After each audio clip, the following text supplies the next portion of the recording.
Yo mga idol, musta? Madrid mga sports TV nga pala.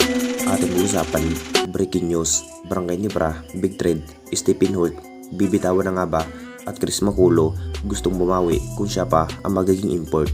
So ilang weeks na nga lang po bago magsisimulan ang panibagong season ng ating liga. Sariwang-sariwa pa rin ang nakuhang kampeonato ng ating Barangay Nibra laban sa kupunan ng TNT 5G.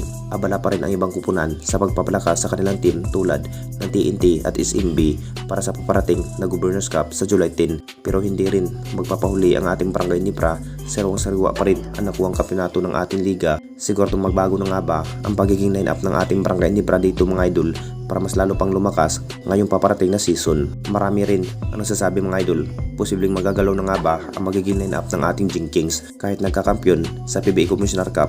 Hindi pa rin satisfy ang Nibra management sa ipinakitang laro sa ibang player. Siguro may plano rin ng SMC na matrade ang ibang player. Isa na nga ba ang nasabing player na si Stephen Holt. Alam na nating lahat mga idol sa bawat performance sa nasabing player kung saan hindi na nga ba mabibigyan ng sapat ng mahabang playing time sa finals, kung bakit si RJ Abarintos lamang po ang nabubuhat at Justin Brownlee sa scoring machine, kung bakit nakuha nga ang kampeonato sa PBA Commissioner Cup sa mata ng Ginebra management para kay Stephen Holt mga idol. Bagsak pa rin ang kanyang performance ni Stephen Holt. Si Stephen Holt na nga ba ang gagawing trade asset ng Jing Kings dahil may mahabang-habang value pa ang nasabing player na si Stephen Holt. Pero hindi pa naman 100% na matrade ito si Stephen Holt mga idol. Pinagplano pa lamang po ng ating Barangay Nibra management kung ano pa nga ba ang mas karapat dapat para mas lalo pang lumakas ang pagiging roster, mapapalitan yung walang maaambag sa upunan ng Barangay Nibra. At dito na naman tayo sa isa pa nating balita. Chris Maculo may sinabi gustong bumawi kung sakaling siya pa ang magiging import. Alam na nating lahat mga idol, grabing hirap ang pinagdaanan sa nasabing import na si Chris Maculo mga idol sa kamay ng Barangay Nibra sa finals. Kahit nabigo nga itong si Chris Maculo na mabibigyan ang kampeonato ng TNT 5G, sa inamin pa rin sa nasabing import, aminadong nahihirapan ang kanyang ginampan ng roles sa TNT 5G dahil kay Coach Chat Reyes kung bakit nag-a-adjust pa lamang po dahil PBA Finals lamang po ang kinuha bilang import itong si Chris Maculo mga idol dahil sa pagkaka-injury itong si Bulbul.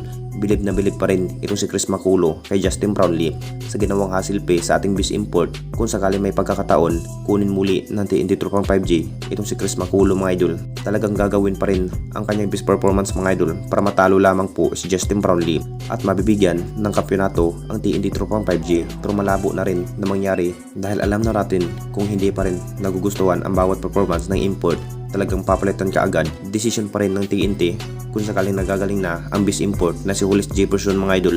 Siguradong hindi na si Chris Maculo ang pagiging import ng TNT kundi si Hollis Jefferson para sa paparating na Governors Cup. Anong masasabi ninyo mga idol tungkol sa ating video?